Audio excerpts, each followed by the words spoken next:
নমস্কার বন্ধুরা, আমি সঞ্চিতা। আমার চ্যানেল সঞ্চিতাস ব্লগে তোমাদের সবাইকে স্বাগত। আশা করি তোমরা সবাই ভালো আছো। 2026 আবার খুব ভালো কাটুক। আজ আমি তোমাদের 2025 আমার কেমন কেটেছে সেই গল্প শোনাবো। 2025-এ আমাদের পরিবারের ওপর দিয়ে কী ঝড় বয়ে গেছে সেটা আমি তোমাদের শোনাবো। আমার দুটি পুত্র সন্তান আছে এবং 2024-এর শেষের দিকে আমার এক কন্যা সন্তান হয় এবং বাড়িতে ভীষণ সবাই খুশি হয়, কারণ আমাদের বাড়িতে মেয়ে নেই। তাই বাড়িতে সবাই খুব খুশি হয়েছিল যখন আমার মেয়ে হয়। তারপর সবাই এতই খুশি হয়েছিল যে বলার মতো নয়। কিন্তু সেই খুশি বেশি দিন স্থায়ী হয়নি। আমার মেয়ে দুধ খাওয়ার সময় টেনে দুধ খেতে পারতো না, বুকের দুধ টেনে একটানা খেতে পারতো না, খেতে খেতেই ছেড়ে দিত। এবার আমি এর জন্য অনেক ডাক্তারও দেখিয়েছিলাম। সবাই বলেছিল শীতকালে হয়েছিল তো, ঠান্ডার জন্য না কেটে যাওয়ার জন্য নাকে ড্রপ দিতে পারি, বলতো নাকে ড্রপ দাও। এবার হঠাৎ একদিন খুব জ্বর ওঠে।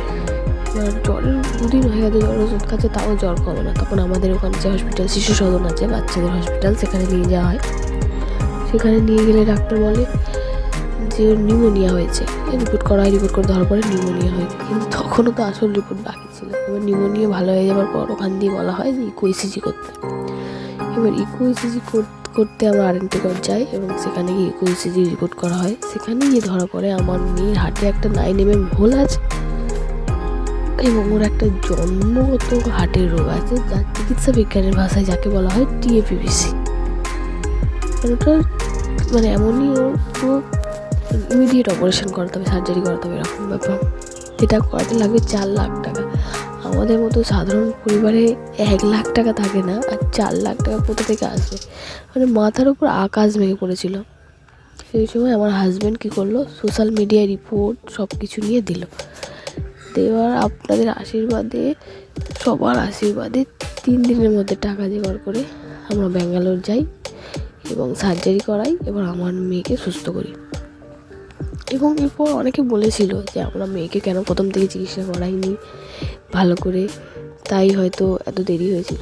কিন্তু সত্যি কথা বলতে, কোনো বাবা মাকে চায় তার মেয়ের বা ছেলে মেয়ের অসুস্থ হয়ে পড়ে থাক? আমরা তো ধরতেই পারি না। কিন্তু ঠাকুরের ইচ্ছায়, তোমাদের সবার ভালোবাসায় আমার মেয়ে আজ সুস্থ। তোমাদের সবাইকে অসংখ্য ধন্যবাদ, সোশ্যাল মিডিয়াকে অসংখ্য ধন্যবাদ যে আমার মেয়ের সোশ্যাল মিডিয়ার জন্য নতুন জীবন ফিরে পেয়েছে। আমার বলার ভাষা নেই। এবার অনেকেই বলবো আমি, বিপদে